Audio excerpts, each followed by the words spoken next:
उन्होंने परमात्मा कबीर देव जी को ही प्रभु बताया है और उनकी पूरी स्थिति से हमें परिचित कराया है। जिन महापुरुषों ने परमात्मा मिला उन्होंने अपने अमृत वाणी में उस परमेश्वर कबीर देव जी की महिमा बताई है, सुनाई है, और वही महिमा सभी सदग्रंथों में विद्यमान पाई है। जैसा कि वेदों को हम एक सत्य शास्त्र मानते हैं, सत्य ज्ञान युक्त शास्त्र मानते हैं, और हम वेदों से हटकर ज्ञान ग्रहण किए हुए थे। जिनको परमात्मा मिला नहीं, जिनकी way of worship according to the shastra नहीं थी, जिनको तत्वदर्शी संत नहीं मिला, उन्होंने बहुत ज्यादा प्रयत्न किया परमात्मा के पाने का, लेकिन उनको उस साधना, उस विधि से प्रभु प्राप्ति नहीं हुई, जिस कारण से उन्होंने अपना अनुभव बता दिया कि परमात्मा निराकार है। और जिनको इस ब्रह्म ने साधना काल के अंदर समाधि दशा में किसी को विष्णु जी के रूप में दर्शन दे दिए, किसी को ब्रह्मा जी के रूप में दर्शन दिए, किसी को शिव जी के रूप में दर्शन दिए, तो उन मेडिटेशन करने वाले ऋषि महर्षियों ने परमात्मा पाने के लिए मेडिटेशन किए, हठ योग किए थे। जबकि ये हठ योग और मेडिटेशन किसी भी सदग्रंथ के अंदर जो है इसका समर्थन नहीं है, इसके करने का नहीं कहा गया है। ये मनमाना आचरण है, और इस मनमाने आचरण के आधार से जिन ऋषि महर्षियों ने वेदों को पढ़ा, वेदों को स्वयं ही निष्कर्ष निकाल लिया वेदों का कि इसमें ओम नाम है और ब्रह्म सबसे बड़ा भगवान है, उस आधार से उन्होंने ब्रह्म को सुप्रीम पावर मानकर और ओम नाम को पूर्ण परमात्मा का जानकर ओम नाम का जाप शुरू किया। साथ में फिर हठ योग भी करने लगे, जिसको मेडिटेशन बोलते हैं। ये मेडिटेशन जो करना है ये बिल्कुल शास्त्र विरुद्ध है। जैसे कुछ पंथ हैं वो बताते हैं 2.5 घंटा सुबह और 2.5 घंटा शाम ध्यान लगाओ, उसको मेडिटेशन बोलते हैं, वो हठ योग है। तो उन्होंने कोशिश की, हठ योग करना भी शुरू किया, ओम नाम का जाप भी किया, क्योंकि वेदों में ओम नाम ही जपने को कहा है और कोई मंत्र नहीं है, कोई नाम नहीं अन्य। और जो नाम है वो सांकेतिक है। जैसे गीता जी अध्याय नंबर 17 के श्लोक नंबर 23 में बताया है कि ओम तत्सत इति निर्देश ब्रह्मण त्रिविध समर्थ है, उससे वो परिचित नहीं हो पाए कि ये तत् और सत कौन मंत्र हैं, किसके हैं। तो उन्होंने अपने आप निष्कर्ष निकालकर ब्रह्मा जी समेत सभी ने, ब्रह्मा विष्णु महेश तक सभी ने, और देवताओं के गुरु बृहस्पति जी ने, इन सभी ने यह निष्कर्ष निकाल लिया कि वेदों में ओम नाम है और यही परमात्मा का उत्तम मंत्र है और ब्रह्म ही सबसे बड़ा भगवान है। जिस कारण से उन्होंने ओम नाम का जाप और हठ योग बहुत किए, प्रभु प्राप्ति नहीं हुई। क्योंकि ब्रह्म कौन है? ये काल है, जो गीता जी अध्याय नंबर 11 के श्लोक नंबर 32 में स्वयं कहता है कि मैं काल हूं और अब सबको खाने के लिए आया हूं, सबका नाश करने के लिए प्रवृत्त हुआ हूं।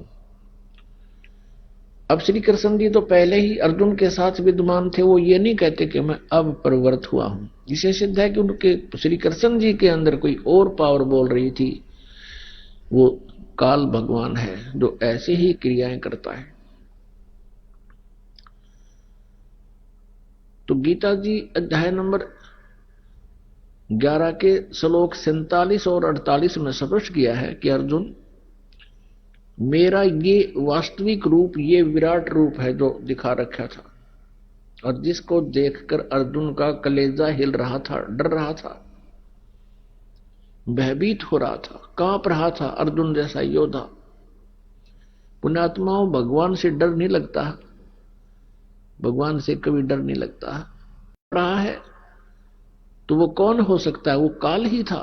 श्री कृष्ण जी के साथ तो हमेशा रहा करते थे, बड़े प्यार से रहा करते थे।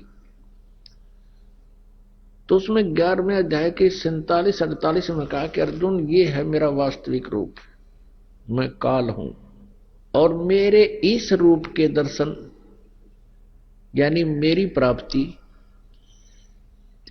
तेरे से पहले आज जो मैं तुझे अपनी कृपा से अनुग्रह करके तुझे ये दर्शन दे रहा हूं, तेरे से पहले कभी किसी ने नहीं देखा। जो मैंने आज कृपा करके तुझे अपने दर्शन दिए हैं, ये है मेरा रूप, ये मेरा स्वरूप है, और इसके दर्शन तेरे अतिरिक्त पहले किसी ने नहीं किए। अर्थात मेरी प्राप्ति किसी को नहीं हुई और आगे भी नहीं हो सकती, ना वेदों में वर्णित विधि से, ना किसी जप से, ना तप से, ना किसी क्रियाओं से, ना किसी मंत्र के जाप से। मेरे इस रूप के दर्शन नहीं हो सकते। इससे सिद्ध हो गया कि वेदों में वर्णित विधि से प्रभु प्राप्त ने ओम नाम का जाप और हठ योग किया, मेडिटेशन हो गए, आदि दशा में विष्णु जी के रूप में दर्शन दे दिए। तो जिनको इसने विष्णु जी के रूप में दर्शन दिए, तो उसने ये जान लिया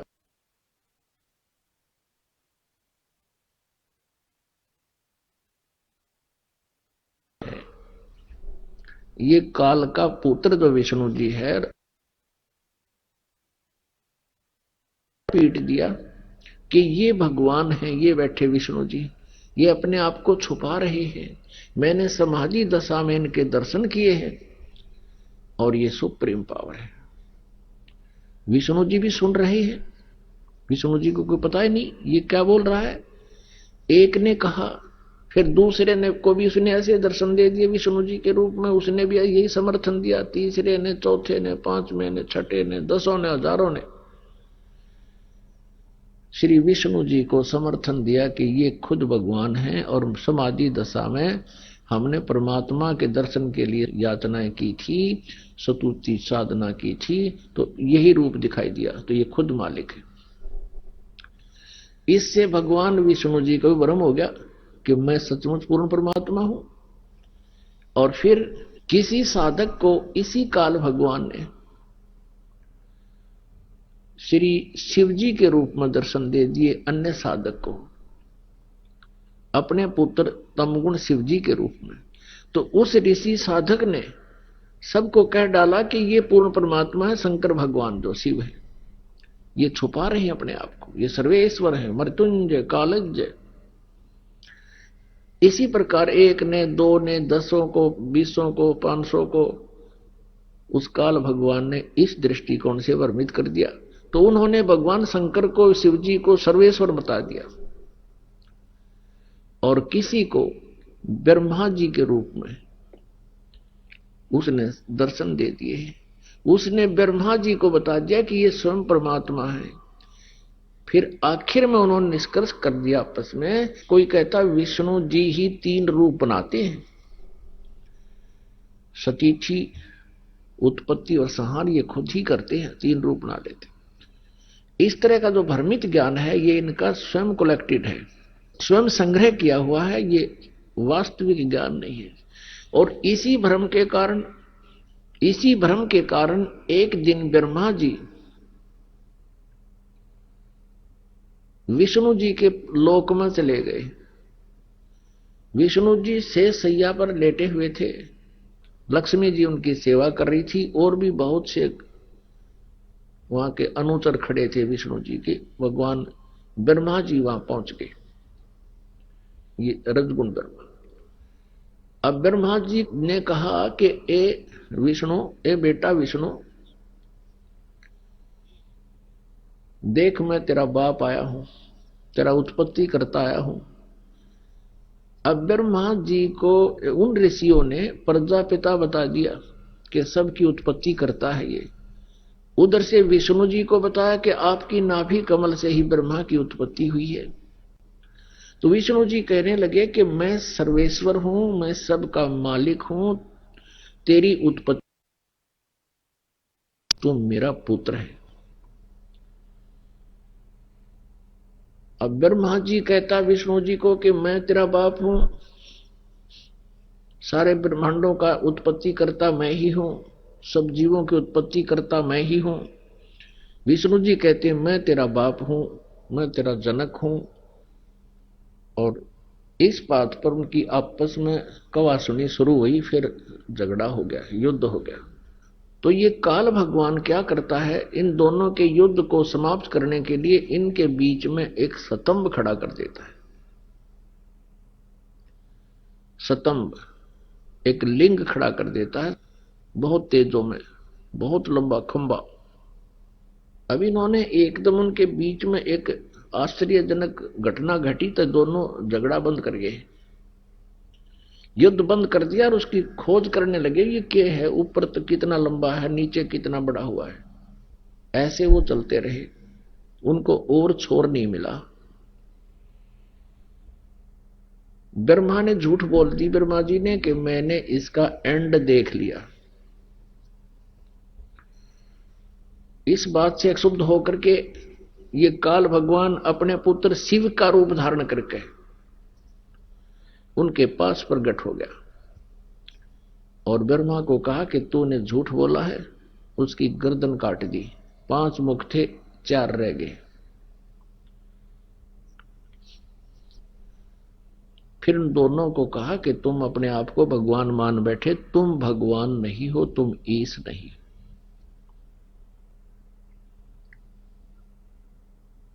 पुण्य आत्माओं, आज तक ये आध्यात्मिक ज्ञान रूपी गुत्थी इतनी जटिल उलझी हुई थी, इसका कहीं सिर पैर नजर नहीं आवा था। न इन ऋषि महर्षियों को कोई ज्ञान था, ये सब भ्रमित थे, इनको वेद ज्ञान भी नहीं था। इसलिए अपने मनमुखी साधनाएं करने लगे और मनमुखी इन्होंने अपने अनुभव की पुस्तकें बना दी, जिनको उपनिषद कहने लगे। और उन उपनिषदों का आपस में किसी का तालमेल नहीं है, कोई कुछ बता रहा है, कोई कुछ बता रहा है, कोई कुछ बता रहा है, ना ही उनका वेदों से कहीं लिंक है। अब ये क्या बताते रहे अभी तक कि परमात्मा निराकार है। फिर ये क्या बताते हैं, दूसरा उपनिषद कहता है कि परमात्मा साकार है। साकार की वो परिभाषा बताते हैं कि जो भी ये सब संसार दिखाई देता है, ये पृथ्वी, सितारे, चांद, ग्रह, पर्वत, ये सब भगवान का साकार रूप है। ये कोई बात हुई? ये तो परमात्मा की रचना है, उसका रूप कैसे है, उसके द्वारा बनाई गई सृष्टि है। और निराकार बनाएगा कैसे? निराकार एक कारीगर या कोई कुम्हार, निराकार एक कुलिया बना के दिखाए दो, मटका तो बहुत बड़ी चीज है। तो ये सब भ्रमित है, जिस कारण से इन्होंने आध्यात्मिक ज्ञान का नाश कर रखा था। परमात्मा कहते हैं कबीर जी के 9 मन सूत उलझिया, ऋषि रहे झकमार, सतगुरु ऐसा सुलझा दे, ये उड़ जाए ना दूजी बार। परमेश्वर कबीर देव जी इस 9 मन सूत को सुलझा कर गए थे उस परमेश्वर के द्वारा सुलझाए हुए सूत को किसी ने स्वीकार नहीं किया और इन अज्ञानियों की सारी बातों को मान लिया। किसी ने कहीं मंदिर बना दिया कि इसमें भगवान है, इसे पूजा करने से लाभ है, वहां शुरू कर दिया। किसी ने श्राद्ध की, कहीं श्राद्ध करने शुरू कर दिए। किसी ने कहीं और बता दिया कि उस डांटी के धागा बांध दे, उससे लाभ हो जाए, वहां भी जाने लगे। लेकिन परमात्मा कबीर है ये मानने को तैयार कभी नहीं हो सकते, नहीं हो सके। लेकिन अब होंगे, क्योंकि हम प्रमाणों को देखकर मानेंगे और हमारा फिर कल्याण होगा। अब यहां आपको थोड़ा सा प्रमाण देते हैं कि जिन भगवानों को हम सर्वेश्वर कहा करते थे, परमात्मा कहा करते थे और सर्व दुख नाशक कहा करते थे, ब्रह्मा विष्णु और शिव को, ब्रह्मा जी, विष्णु जी और शिव जी ये एक ही सत्र के भगवान हैं, प्रभु हैं, स्वामी हैं, लेकिन ये वास्तव में ईश नहीं है, भगवान नहीं है। लेकिन इनकी जो परंपरागत अब तक चलती आ रही है, इसलिए इनको भगवान कहना पड़ रहा है। अब ये कितने सत्र के भगवान हैं यानी स्वामी हैं, ये आपको बताएंगे। अब परमात्मा कबीर जी 600 वर्ष पहले कहा करते थे, गुण तीनों की भक्ति में ये भूल पड़ो संसारे, कहें कबीर निज नाम बिना तुम कैसे उतरो पार।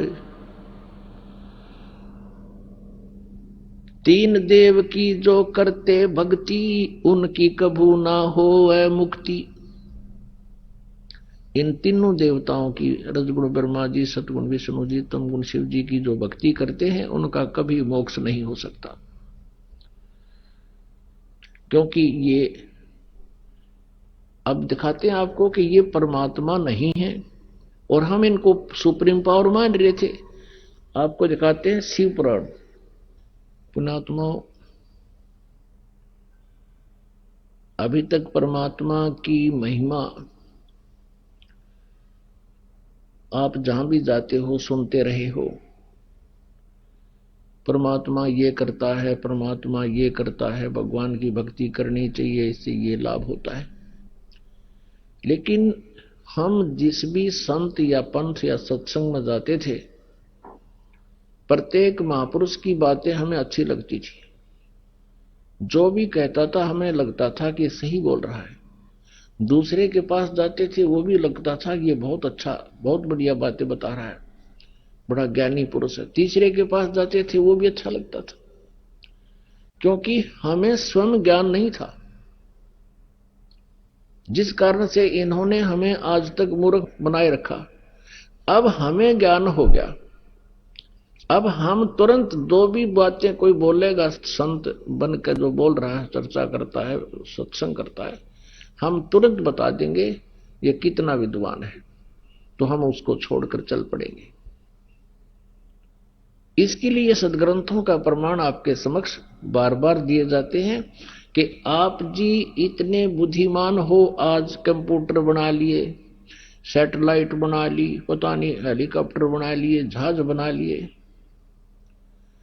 परमाणु बम बना लिए। जो बनाना था वो छेड़ा भी को नहीं, उसको स्टार्ट नहीं कर रखा। जो इस मनुष्य शरीर से हमने कुछ बनाना था, तो इस विद्या का लाभ आज आपको यही मिलेगा कि शिक्षा का, कि आप परमात्मा को पहचान कर अपना कल्याण करा लोगे। अभी आपको दिखाते हैं शिव पुराण में कि ये काल भगवान कहता है ब्रह्मा और विष्णु जी को कि तुम ईश नहीं हो, तुमने गलती से अपने आप को भगवान मान लिया, कर्ता मान लिया, तुम कर्ता नहीं हो। ये देखिएगा संक्षिप्त शिव पुराण, सचित्र मोटा टाइप, केवल हिंदी। ये गीता प्रेस गुरुकुल से प्रकाशित है। संक्षिप्त शिव पुराण, इसके संपादक कौन है? हनुमान प्रसाद पोदार ओनली। ये गीता प्रेस गोरखपुर से मुद्रित है और प्रकाशित है।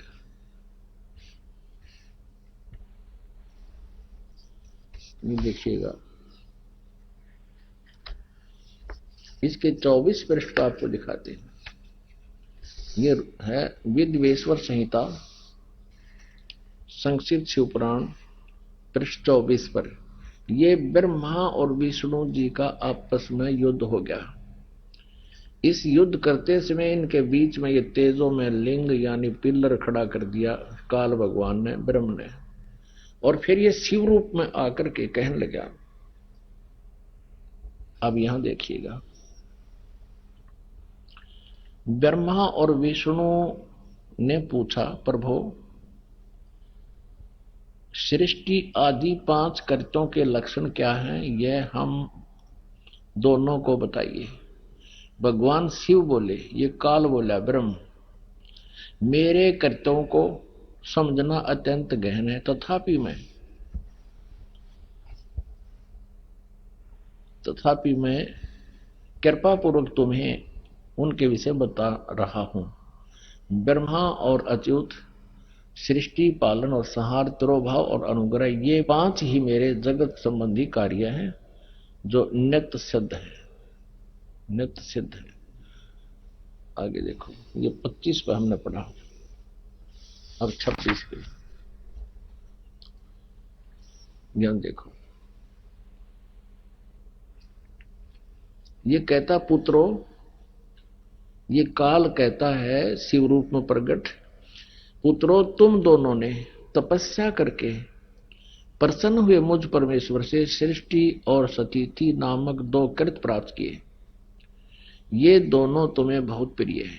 इसी प्रकार मेरी विभूति स्वरूप रुद्र और महेश्वर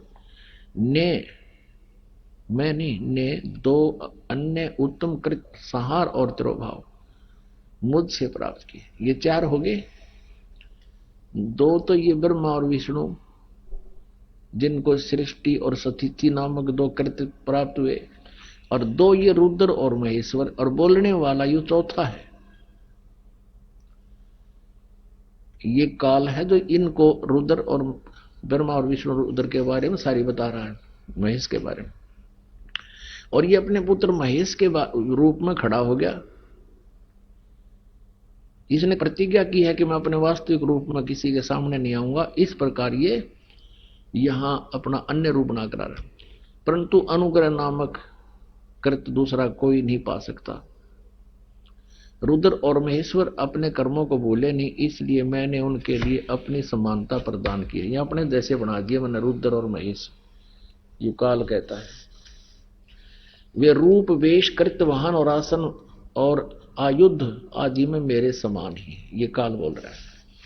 अब ये क्या कहता है कि मैंने पूर्व काल में अपने स्वरूप भूत मंत्र का उपदेश किया है, जो ओंकार के रूप में प्रसिद्ध है।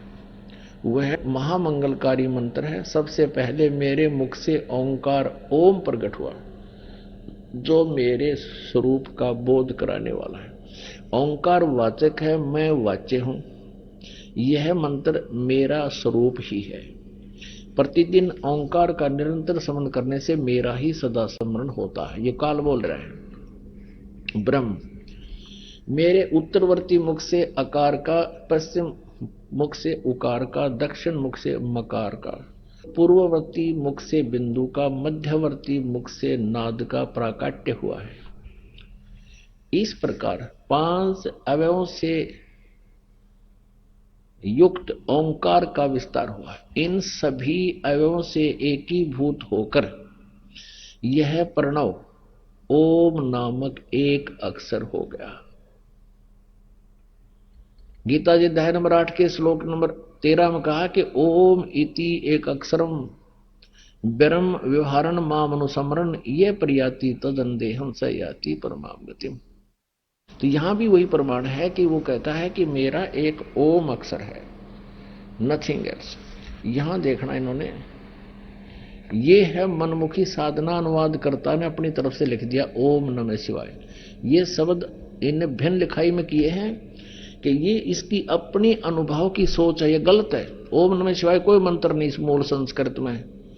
यह 5 अक्षर मंत्र। ये 5 अक्षर का मंत्र तो पहले बता ही दिया कि ये बता दिया इन्होंने कि मेरे उत्तर के मुख से एक अकार हो गया, पश्चिम के मुख से ये दूसरा मुख उकार हो गया, दक्षिण मुख से ये तीसरा मकार हो गया, पूर्ववर्ती मुख से ये चौथा बिंदु हो गया, और मध्यवर्ती मुख से नाद। ये 5 अवयवों से एकीभूत होकर इन 5 अवयवों से युक्त ओंकार का विस्तार हुआ है, और इन सभी अवयवों से एकीभूत होकर यह प्रणव ओम नामक एक अक्षर हो गया। यह नाम रूपात्मक सारा जगत तथा वेद उत्पन्न क्षत्रिय पुरुष वर्ग रूप दोनों कुल इस प्रणव मंत्र से व्याप्त है। यह मंत्र शिव और शक्ति दोनों का बोधक है, यह दुर्गा और काल का। इससे पंचाक्षर मंत्र की उत्पत्ति हुई है, जो मेरे सकल स्वरूप का बोधक है। वह आकार आदि मकार से और मकार आदि कर्म से प्रकाशमान। ये तो वही है पांच अक्षर का ऊपर बताया।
और वो यहां आपको प्राप्त भी होगा। अब जो भक्त यहां दुखी होकर आए हैं वो चिंतित ना हो कि हमने तो अभी दुख में ही याद किया है भगवान को, हमारी फरियाद कैसे लगेगी। ये उनके लिए है जो परमात्मा ठीक ढंग से जिनको मिला नहीं, संत मिला नहीं, और फिर किसी अन्य साधना में और वो उन भगवानों के आगे जाके आप पुकार करते हो, क्योंकि वो ना आपको हानि कर सकते थे ना लाभ दे सकते थे। कौन कौन? श्री ब्रह्मा जी, श्री विष्णु जी, श्री शिव जी, और इनके अंतर्गत अन्य 33 करोड़ देवता। श्री दुर्गा जी ब्रह्म और परब्रह्म, जिसे सर पुरुष और अक्षर पुरुष कहा गया, श्रीमद् भगवद गीता अध्याय 15 के श्लोक 16 में। ये आपको केवल वर्क डन दे सकते हैं जैसा आपने पुण्य और पाप किए हैं। और आप आज तक जब आप सुखी होते थे भगवान को याद करते ही नहीं थे, और दुखी होते थे तो इन्हीं के आगे रोते थे, ये कुछ कर ही नहीं सकते। तो परमात्मा उस समय की बात सुना रहे थे कि अब तुम रो रहे हो इन भगवानों के सामने, अब तुम्हारी अर्ज सुनेगा कौन। आज आप उस परमात्मा की शरण में आ चुके हो जिनके इस मंत्र में, सतनाम में,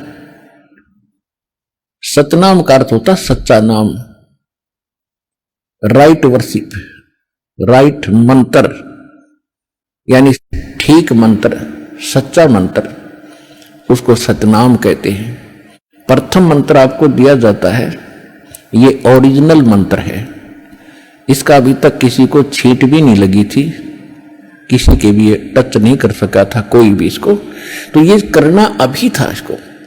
तो इसका भी जिसको मंत्र प्राप्त हो गया है, इसकी भक्ति करने से भी आपके, क्योंकि प्रथम और लास्ट मंत्र, इन 7 नामों के अंदर 7 जो आपको जाप करने के मंत्र दिए हैं, इनमें प्रथम और लास्ट मंत्र जो है ये पाप नाशक है, और बीच के जो मंत्र हैं इनसे आपकी पुण्य कमाई वृद्धि होती है, बढ़ती है।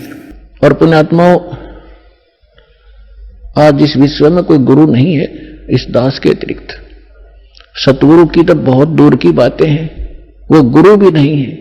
जैसे रोगी है वो रोग ही स्वस्थ हो, जिसको पुत्र की संतान नहीं है वो संतान ही हो तो बात बने। अगर संतान भी आपको आवश्यक होगी देनी तो यही मिलेगी, पृथ्वी पर कोई नहीं देगा आपने। और जो आपका रोग निवारण होगा तो यही होगा, पृथ्वी पर कहीं होगा भी नहीं, और होगा ही होगा, रोग तो निवारण होगा ही होगा। बाकी संतान भी परमात्मा अगर चाहेगा तो सब कुछ कर सकता है। उसका एक लंबा इतिहास है, फिर बताऊंगा। वर्ष और 15-15, 20-20 वर्ष जान हो गए थे और बच्चा नहीं था। सारे सब आजकल तो सारे जो है ना भौतिक और सारे ट्रीटमेंट है, ये भी करवा के छक लिए थे मालिक ने, उनको भी संतान दे दी। ये तो कोई बड़ी बात नहीं है, लेकिन हमारा आपका मूल उद्देश्य मोक्ष हो। अब क्या बताते हैं, ये हरे राम राम राम हरे हरे, श्री कृष्ण कृष्ण हरे हरे, राधे श्याम सीताराम, राधे राधे श्याम राधे, ओम नमः शिवाय, ओम भगवते वासुदेव नमः। ये गायत्री मंत्र, ये मोक्ष मार्ग के मंत्र नहीं है, ये व्यर्थ है, यूजलेस है। गीता जी अध्याय नंबर 16 के श्लोक नंबर 23 और 24 में स्पष्ट किया कि जो शास्त्र विधि को त्याग कर मनमान्य आचरण करते हैं, मनमानी पूजाएं जाप करते हैं, उनको न तो सुख होगा, ना कोई गति होगी, ना उनकी कोई उनको सिद्धि प्राप्त होगी, अर्थात यूजलेस। इसलिए 16वें अध्याय के फिर 24वें श्लोक में स्पष्ट किया गीता जी में, इससे तेरे लिए अर्जुन कर्तव्य और अकर्तव्य की अवस्था में कौन सी साधना करनी चाहिए और कौन सी त्याग देनी चाहिए। सदग्रंथों को आधार मानना, किसी के लोक वेद पर आधारित मत होना। तो श्रीमद् भगवद गीता हमारा आधार है भक्ति का, पवित्र वेद हमारा आधार है भक्ति का, साधना का। लेकिन पुराण हमारे सहयोगी हैं अध्यात्म ज्ञान को समझने के लिए। और जो पुराणों के अंदर वेदों और गीता वाला भक्ति विधि है वो तो वेदों और गीता का ही है, वो तो हम उन्हीं से ग्रहण करेंगे। बाकी अन्य उसके अंदर उस ऋषि वक्ता, पुराण के वक्ता का अपने घर का ज्ञान है जो वेदों और गीता से नहीं मिलता, वो हमने स्वीकार नहीं करना। अब गीता ज्ञानदाता कहता मेरा एक ओम अक्षर है, नथिंग एल्स, और कोई जाप ही नहीं है। इसके अतिरिक्त कोई मंत्र जाप करता वो अपने डलेट हो रहा है। वो कंकर पत्थर इकट्ठे कर रहा है, लाल नहीं है। ये ब्रह्म सत्र का है। और इससे जो इसकी साधना करता हुआ अंत समय में शरीर छोड़कर जाता है तो परम गति को प्राप्त होता है। वो परम गति कौन सी है? ब्रह्मलोक। और गीता जी अध्याय नंबर 8 के श्लोक 16 में कहा कि ब्रह्मलोक पर्यंत, वहां तक गए हुए सभी पुनरावर्ती के अंदर है। अब 17 में अध्याय के गीता जी के 23वें श्लोक में कहा है कि उस सच्चिदानंद घन ब्रह्म के पाने का 3 मंत्र का जाप का निर्देश है, नथिंग एल्स। निर्देश माने नथिंग और कुछ नहीं, सिंपल ओनली डायरेक्शन। ये है, देखिएगा श्रीमद् भगवत गीता। अब ये 17वां अध्याय, 17वें का 23वां श्लोक है। ओम तत्सत इति निर्देश है, ब्रह्मण है त्रिविध है समर्थ है, ब्राह्मणा तेन वेदा च यज्ञा विहिता पुरा। ओम ओम तत् तत् सत सत, ऐसे यह 3 प्रकार का सच्चिदानंद घन ब्रह्म, उस परम अक्षर ब्रह्म का मंत्र कहा है। अब सच्चिदानंद घन ब्रह्म परम अक्षर ब्रह्म का मंत्र ओम तत् सत, उसको पाने का। ओम तो पुण्यात्मा सीधा है ब्रह्म सरपुरुष का, और जो तत् है वो अक्षर पुरुष का, और सत है ये परम अक्षर ब्रह्म का। ये भी कोड वर्ड है, सांकेतिक शब्द है। ओम और तत् जो सांकेतिक शब्द है वो दोनों मिलकर ये सतनाम बनता है, 2 अक्षर का।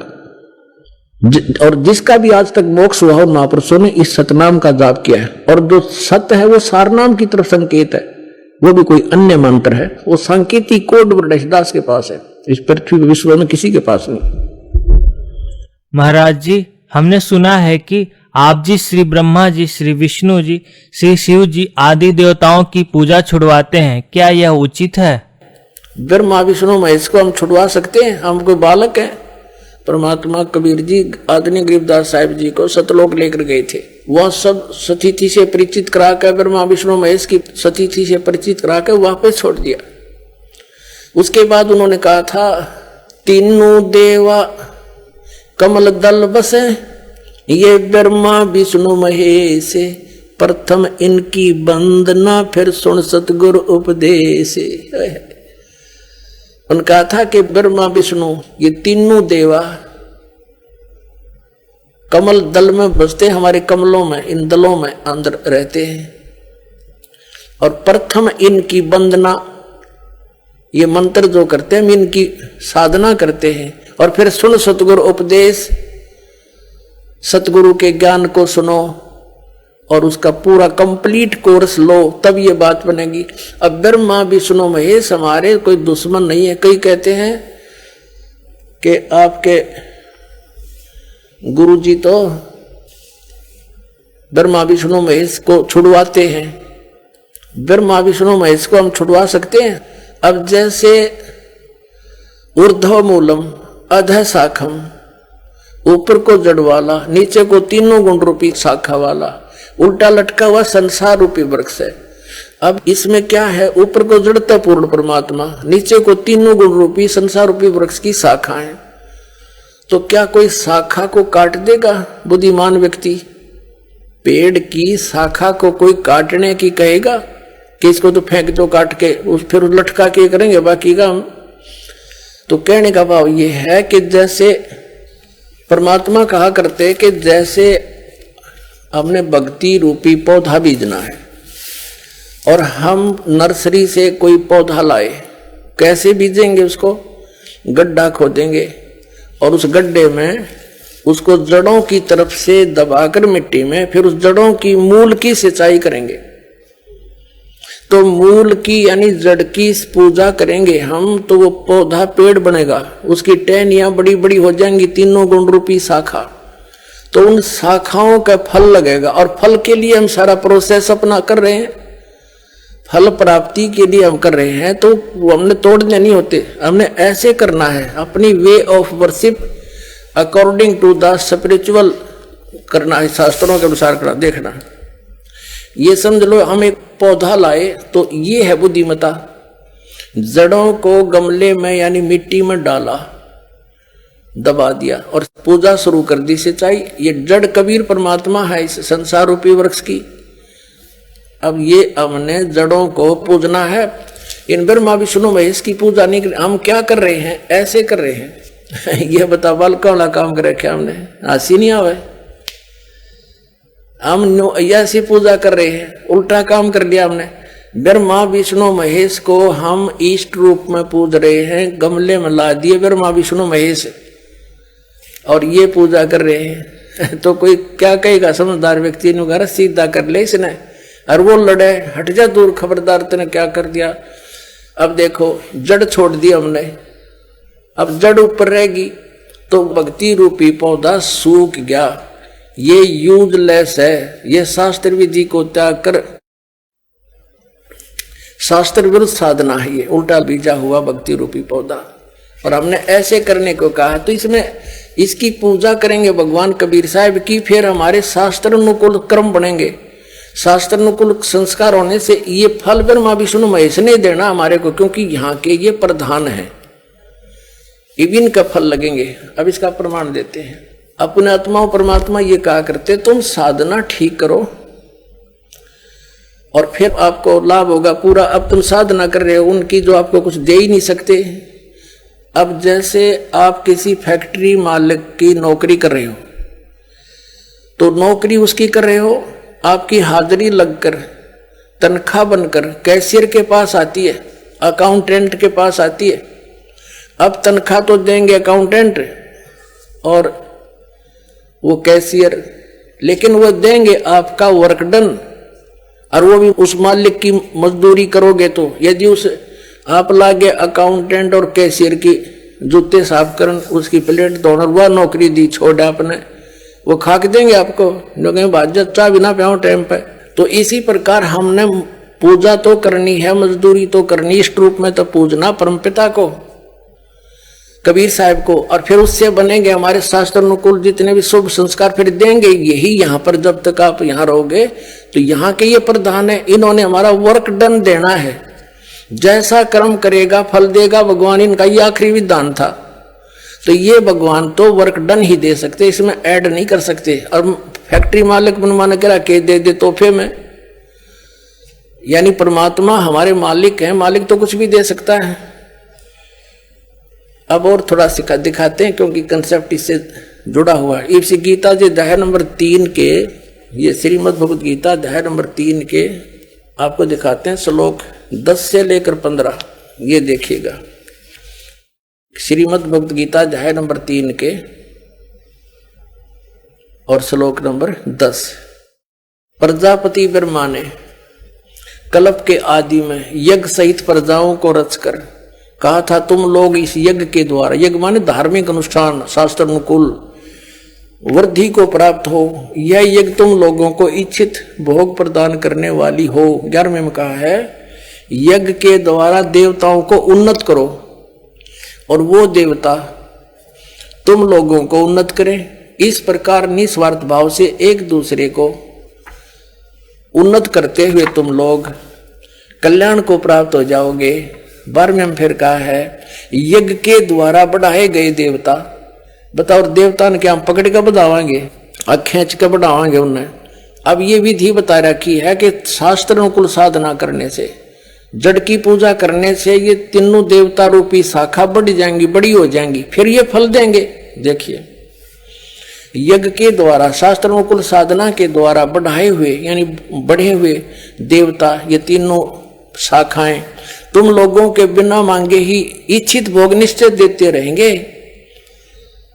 उन देवताओं को दिए हुए भोगों को जो पुरुष उनके बिना दिए स्वयं भोगता है वह चोर है।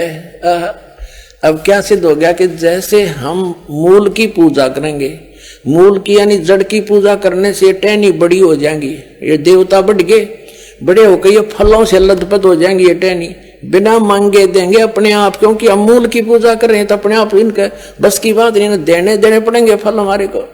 आगे देखो, और जो फिर कहते हैं धर्म दान नहीं करते तो वो तो चोर हैं, वो फिर स्वयं भोगता है बिना गुण को दिए यानी बिना कुछ दान किए तो चोर है। 13वें में कहा है, यज्ञ से बचे हुए अन्न को खाने वाले श्रेष्ठ पुरुष सब पापों से मुक्त हो जाते हैं। और जो पापी लोग अपने शरीर पोषण के लिए ही अन्न पकाते हैं, वे तो पाप ही खाते हैं। इसका कहने का भाव यह है, अपने आत्माओं यहाँ पर सतलोक आश्रम बरवाला जिला हिसार हरियाणा में पूरे विश्व में एक ये स्थान है जहाँ शास्त्र अनुकूल साधना होती है।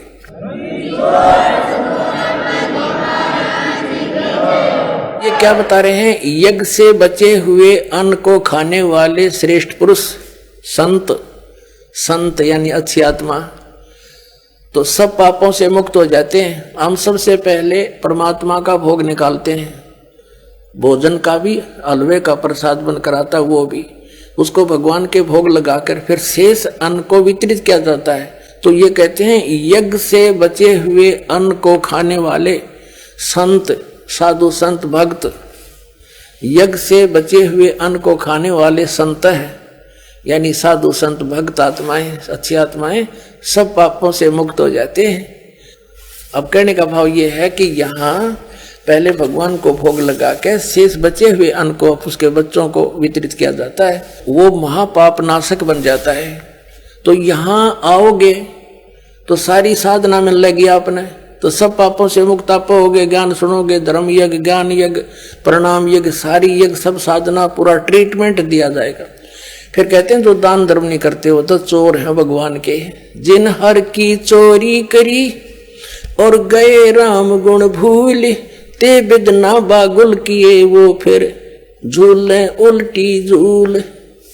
कहते हैं जिन हर की चोरी करी, भगवान ने जो आपको दान दिया है, धन आपके संस्कार में, उसको आगे दान जो नहीं करता वो तो चोर बताया भगवान का। तो फिर क्या बताते हैं देखिएगा, आगे इसमें निष्कर्ष निकल रहा है। तीसरे अध्याय का हमने ये 13वां श्लोक पढ़ लिया। यज्ञ से बचे हुए अन्न को खाने वाले श्रेष्ठ संत माने आप अच्छी आत्माएं सब पापों से मुक्त हो जाते हैं। और जो पापी लोग अपना केवल कमाया और खाया वहीं तक सीमित हैं, वो तो पाप को खाते हैं। अब 14 और 15 में एक निर्णायक ज्ञान दे दिया। पहले इनका अनुवाद पढ़ाएंगे इंजीनियरों का, फिर समझ में आएगा। संपूर्ण प्राणी अन्न से उत्पन्न होते हैं। अन्न की उत्पत्ति वृष्टि से होती है, वृष्टि यज्ञ से होती है। यज्ञ इसका अर्थ है शास्त्र अनुकूल कर्मों से जो होता है वो विहित कर्मों से उत्पन्न होने वाले हैं, यज्ञ यानी धार्मिक अनुष्ठान। और कर्म समुदाय को तो ब्रह्मो उद्भवम, इन्होंने ब्रह्म का अर्थ वेद कर दिया है। कोई बात हुई, ब्रह्म का अर्थ वेद कर दिया। ये लिखना था कि देखो हम यहां पर आए इस काल के लोक में, तो हमने कर्म करके ही मिलेगा, ना कति नहीं मिले। तो कहते हैं ये कर्म लगाए ब्रह्म ने बनाया विधान यहाँ का, और ब्रह्म की उत्पत्ति हुई परम अक्षर ब्रह्म से, उस परमात्मा से, सच्चिदानंद घन ब्रह्म से। इसका अर्थ तो ये है, लेकिन इन अज्ञानियों ने कुछ ज्ञान तो था नहीं, सारे उल्टे अडंगे अड़ा दिए। ये देखिएगा, कर्म समुदाय को तो वेद से उत्पन्न नहीं, ब्रह्म से उत्पन्न हुए। और ब्रह्म अक्षरम उद्भवम अविनाशी परमात्मा से, यहां ब्रह्म लिखना था, ब्रह्म ये काल अविनाशी परमात्मा से उत्पन्न हुआ जान। इससे सिद्ध होता है कि सर्वगतम ब्रह्म, सर्वगतम माने सर्वव्यापी परमात्मा, सबका मालिक, सदा ही यज्ञों में प्रतिष्ठित है। वो इष्ट रूप में पूज्य है, वही प्रतिष्ठित है सभी यज्ञों में, उसको इष्ट मानकर पूजा करनी चाहिए। इसका निष्कर्ष ये निकल गया। अब हम उस परमात्मा को इष्ट मानकर पूजा करेंगे तो हमारी शास्त्र अनुकूल साधना होगी। और इसमें कहा है कि सारा जो शास्त्र अनुकूल साधना करने से हमारे शुभ संस्कार बनेंगे। ये भक्ति रूपी पौधा बड़ा होगा, ब्रह्मा विष्णु महेश के पास हमारे संस्कार जाएंगे, और ये बिना मांगे आपको देंगे, आपको बिना मांगे देंगे। जैसे फल लदपत हो गए टहनिया के, आप भी खाओ, रिश्तेदार भी ले जाओ और पड़ोसी भी तोड़ ले जाओ तो भी समाप्त ना हो।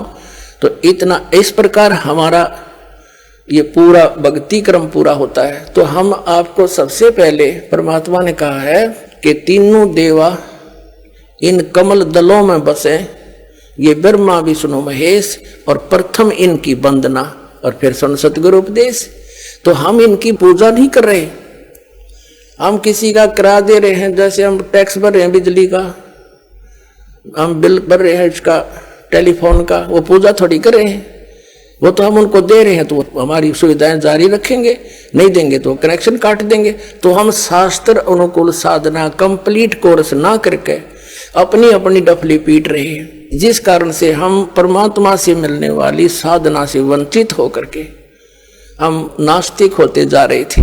अब परमात्मा ने दया करी आपके ऊपर और इस दास के ऊपर। इस दास को बनाया वो तत्वदर्शी संत, और जो ज्ञान परमात्मा 600 वर्ष पहले छुपा गए थे खजाना, इस दास को चाबी दे दी। अब दास ने खोल दिया उसके बच्चों के सामने। ये देखिएगा, ये हमारा बॉडी का चित्र है, इसमें ये कमल बने हुए हैं। ये मूल कमल में गणेश जी और इसका ये किलियम जाप है, और इससे ऊपर स्वाद चक्र अनुष्ठान, ये स्वादिष्ठान चक्र भी कहते हैं। इसकी 4 पंखड़ियां, इसकी 6 पंखड़ियां दूसरे कमल की, और सावित्री ब्रह्मा इसका ओम जाप है। यहाँ लक्ष्मी और विष्णु का जाप है, ये नाभि कमल है, और इसका ये हरियम जाप है। ये शिव और पार्वती रहते हैं। यहाँ परमात्मा ने इनको मंत्र दिया था, ये मंत्र, तो उसके बाद ये उनके शिष्य बने थे। उसके बाद शंकर भगवान इसी का जाप करते, इसलिए सोहम जाप यहाँ इसका कहा गया। अब यहाँ देखिएगा, ये दुर्गा है, इसका ये 16 पंखड़ियों का कमल है, कंठ के अंदर है, और ये इनका जाप है। और यहाँ और आगे अलग, ये तो फिर केवल मालिक ने संदेश दिए हैं। अब ये है इस शरीर से